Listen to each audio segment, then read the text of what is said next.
Welcome to The Explainer. So, what if there's a hidden spiritual blueprint that connects ancient prophecy, the way huge corporations work, and the incredible, almost unbelievable rise of a modern nation?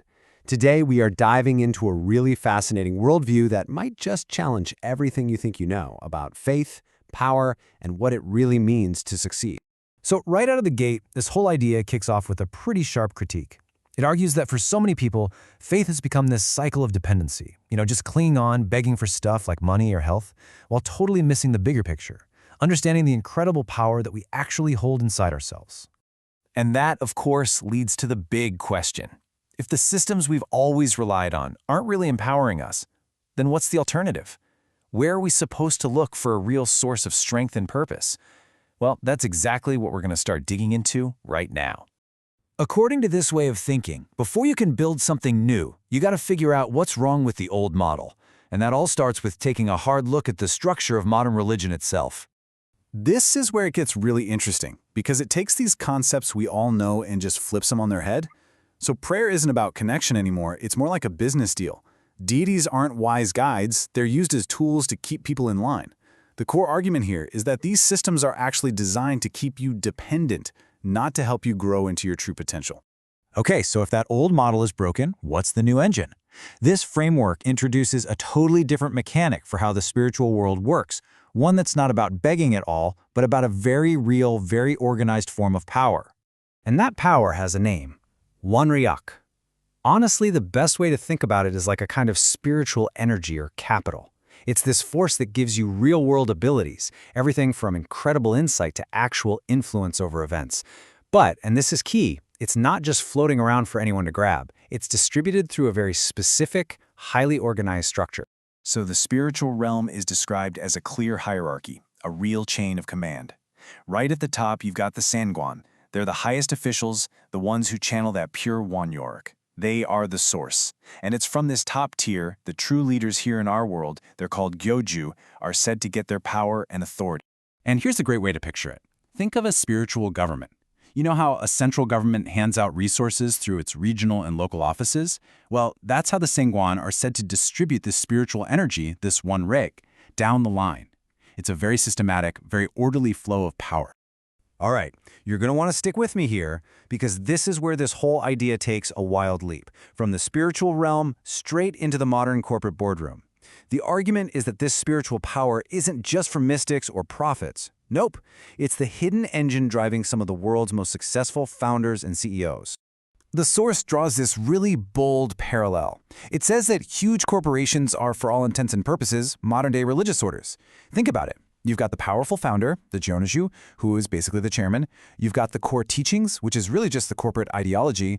And then you have the believers, the Shindo, who are the dedicated employees. So the massive takeaway here is that this completely reframes how we see these legendary founders of South Korea's giant corporations.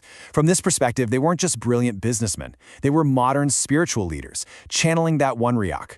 But they weren't building a temple. They were building an entire economy. Their mission was, in a way, divinely inspired. But, and this is a huge but, there's a twist. According to this worldview, both the old-school religious leaders and these new corporate titans, they ultimately fell short. They built incredibly powerful organizations for sure, but they failed to deliver the real teachings needed to actually elevate humanity. And that failure, supposedly, has paved the way for something new. Which leads us to the pivotal question, right? If all the old models of leadership, both in religion and in business, have basically run their course and failed to get the job done, then who is supposed to lead us now? Where does that true leadership come from? And the answer this framework provides is, well, it's straight out of a prophecy.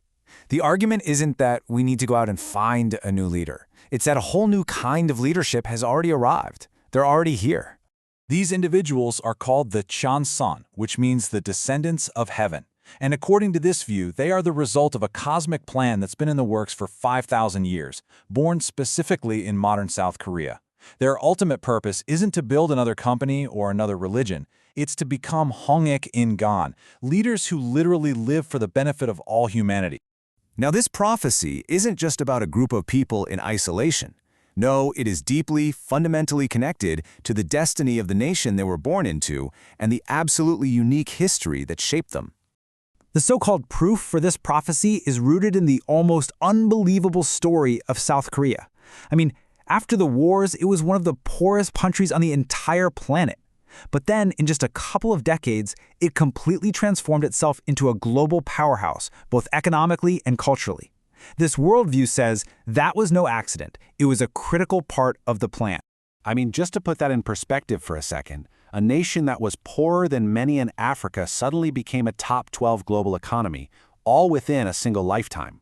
That kind of lightning-fast development is just unprecedented, and it's presented here as the definitive proof that this nation was being prepared for a very special role on the world stage.